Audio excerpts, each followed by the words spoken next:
C'est la première anecdote qui me vient en tête, j'étais en lycée Paul Gauguin. Moi, j'étais au lycée Paul Gauguin, lycée de quartier, Orléans-la-Source. Une grande pensée pour toutes les personnes avec lesquelles j'ai grandi là-bas. Et nous étions en filière professionnelle. Il fallait trouver un stage. Et alors moi, aucun contact, on essayait de survivre comme on pouvait, sans dire qu'on était non plus assidus à la recherche de stage. Mais il y a ce scénario qui s'est passé, c'est que, supposons que nous étions mercredi et que le lundi qui suivait, il fallait arriver en arrivant en période de stage. On a l'une de nos professeurs qui nous demande qui a trouvé un stage ou non. Et moi, je lève la main, et puis nous sommes pratiquement les 2, 3, 4 à avoir levé la main. Ce qu'on avait en commun, nous tous, c'est que nous étions de couleur noire. Et puis moi, du coup, j'ai prétexté, oui, mais ça veut dire, vous voyez pas, il y a un problème, madame.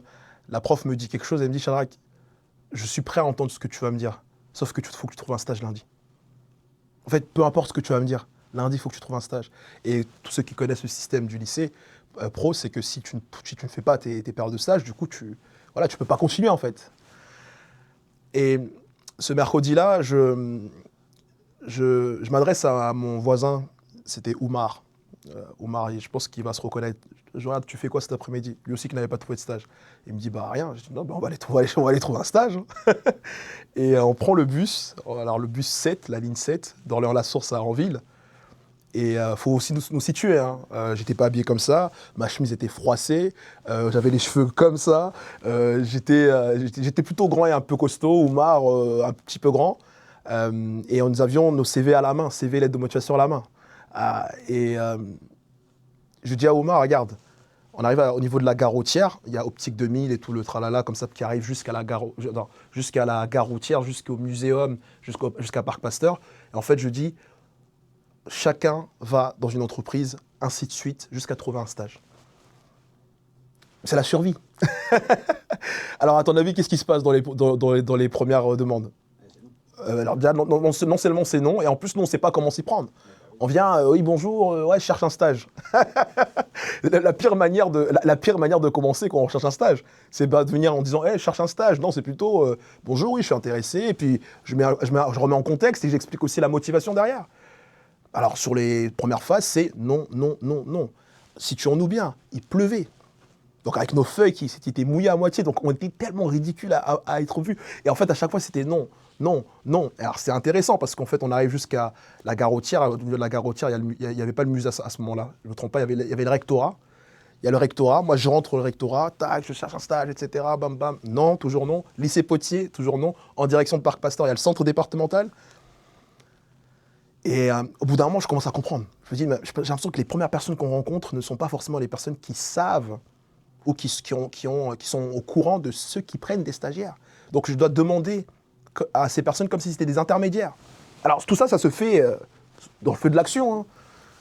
Et en ce centre départemental, je demande à la dame, Madame, est-ce que vous auriez quelqu'un dans la structure ici qui pourrait m'informer sur de potentielles recherches de stage? Et je sais que depuis tout à l'heure, on nous dit non et peut-être qu'on s'y prend mal. Si vous avez des conseils à nous donner, n'hésitez pas. Elle dit, ok, bah tenez, prenez ce contact-là, appelez cette dame-là, elle va peut-être vous prendre en stage. J'appelle, je dis, ah là, elle répond pas. Eh ben, j'y suis pour rien, monsieur, pas de souci. Je repars, et ensuite, alors ça c'est très anecdotique, hein. Je suis très ému quand je parle de ça, parce que après le centre départemental, quand on va en direction du lycée Potier, dans l'autre sens, dans l'autre entrée, comme si on allait vers le lycée Benjamin Franklin, il y a un bâtiment avec le drapeau de la France, comme ça. Normalement, Oumar devait rentrer là-bas. Oumar a pris peur. Moi aussi, j'ai pris peur. On s'est dit, non, c'est sûr. Stéphane, je te dis, je suis très ému quand je parle de ça, parce que le bâtiment, quand tu repars là-bas, il était petit, le bâtiment, en vrai. Mais dans notre tête, c'était tellement grand, on voit le drapeau de la France, on se dit, mais non, j'y vais pas.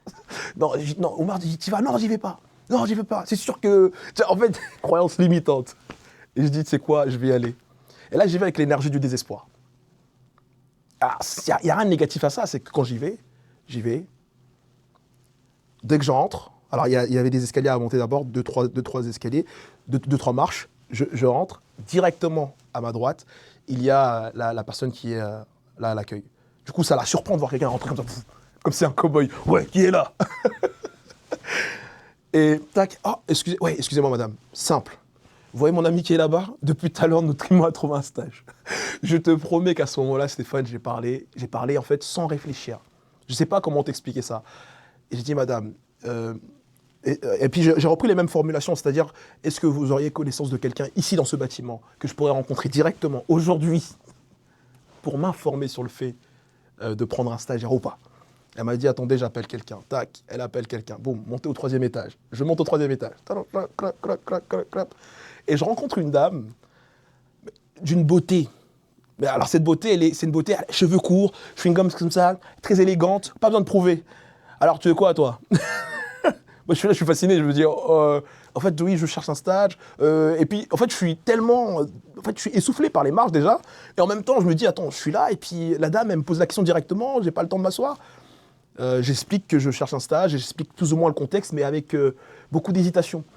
Et là, elle me regarde, elle dit, les filles, et là, tu as toutes les filles de tous les bureaux qui sortent, dans le même couloir. Et je te dis, c'est très marrant.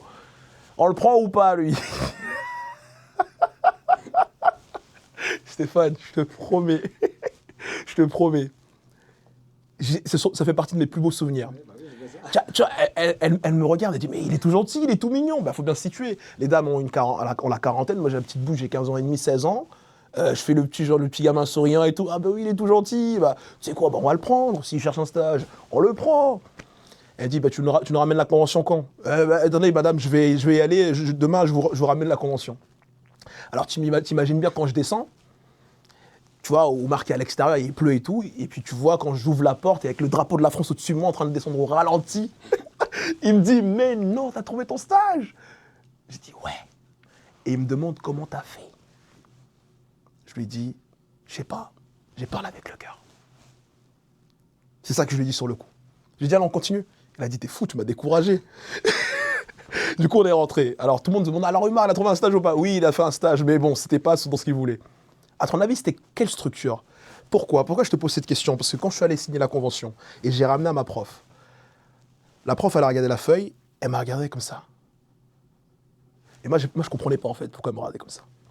Bah, normalement, si on se situe bien, c'était la direction des services départementaux de l'éducation, des services départementaux de l'éducation nationale du Loiret. Et j'ai fait mon stage là-bas. Et j'étais en contact avec les directeurs, les directrices des écoles. Et en fait, j'ai fait le meilleur stage de ma vie. 2 mois de stage où c'était tellement valorisant. J'ai carrément ramené ma mère là-bas. Il s'est dit, mais c'était super. Votre fils, il est excellent. À ce moment-là, j'étais boosté. Parce que quand on reprend le chemin, malgré les objections, non, il faut persister. Malgré les croyances limitantes, il faut y aller. Malgré les intermédiaires, il faut quand même demander. Malgré le moment où c'est pas forcément le plus à l'aise, il faut quand même y aller. Et en fait, c'est fou, ce que j'ai retenu, et c'est ça qui m'a aidé par rapport à la prise de parole en public, c'est parle toujours avec le cœur.